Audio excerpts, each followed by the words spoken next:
মাননীয় মন্ত্রী জনাব হাসনাত আব্দুল্লাহ কুমিল্লা সরাসরি প্রশ্ন করবেন, ব্যাখ্যার প্রয়োজন নেই। আসসালামু আলাইকুম।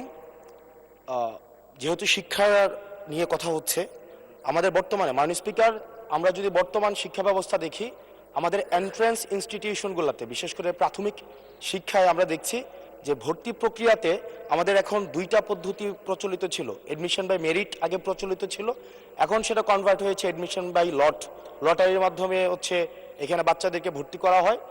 ফলত যেটা হয়েছে, ফিডার ইনস্টিটিউশনগুলোর শিক্ষার মান অনেক কমে গিয়েছে, যার ফলে টার্সিয়ারি এডুকেশনে আমরা কোয়ালিটি সম্পন্ন ছাত্র আমরা বিশ্ববিদ্যালয়গুলোতে আমরা পাঠাতে পারি না। এখন মাননীয় মন্ত্রী মহোদয়ের কাছে আমার প্রশ্ন থাকবে, এই যে প্রাইমারি স্কুলে বাচ্চাদেরকে ভর্তি করানোর ক্ষেত্রে আমরা কি ভর্তি প্রক্রিয়াটা আমরা পরিবর্তন করব কিনা, নাকি এই যে এডমিশন বাই লটারির মাধ্যমে আমরা নিব এবং মেরিটকে আমরা সবসময় দমায় রাখবো, নাম্বার ওয়ান।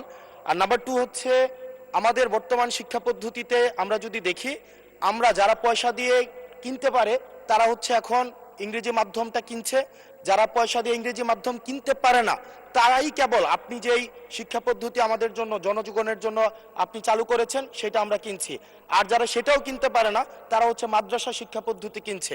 আপনার কাছে প্রশ্ন যে আমাদের বর্তমানে একটা দেশে এই তিনটা শিক্ষা পদ্ধতি যেটা অর্থনৈতিক অবস্থার উপরে নির্ভর করে চলে, এই তিনটা শিক্ষা পদ্ধতি জিয়ে রেখে আপনার কি মনে হয় যে আপনি একটা ইনক্লুসিভ শিক্ষা পদ্ধতি নিয়ে আমাদের দেশটাকে আগায় নিতে পারবেন? ধন্যবাদ।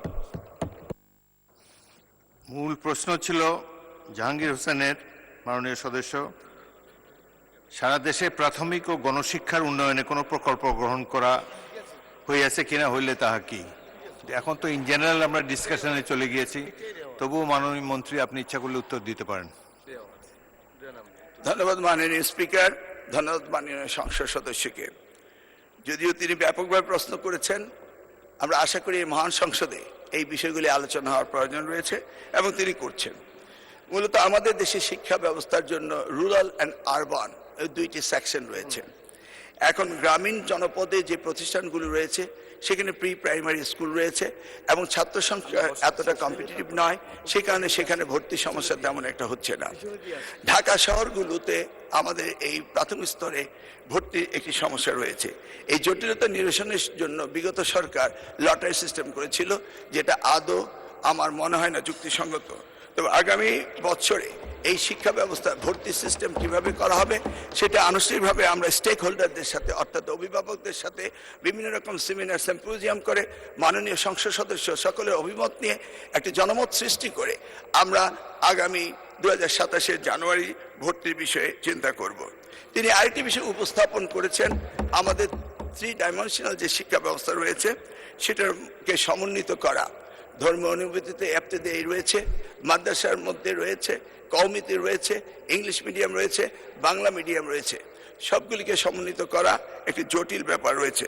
তবু আমরা ইতিমধ্যে কমিটি করেছি ইংলিশ মিডিয়াম স্কুলগুলোকে সরকারের আওতায় এনে তাদেরকে কিভাবে আমাদের যুগোপযোগী শিক্ষা ব্যবস্থা বাংলাদেশের দেশের নিয়ম কানুন মেনে করা যায় সেই বিষয়ে আমরা কাজ করছি। ইতিমধ্যে আমরা কমিটি গঠন করে তাদের সাথে যোগাযোগ করছি।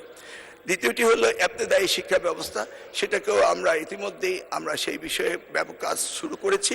আর কওমি শিক্ষা ব্যবস্থাকে কিভাবে অন্তর্ভুক্ত করা যায়, কারণ একটি দেশে বিভিন্ন শিক্ষা ব্যবস্থা না থেকে কিভাবে শিক্ষা ব্যবস্থা সমন্বিত করা যায় সেই ব্যাপারে সরকারের পক্ষ থেকে প্রচেষ্টা এবং উদ্যোগ আমরা নিচ্ছি।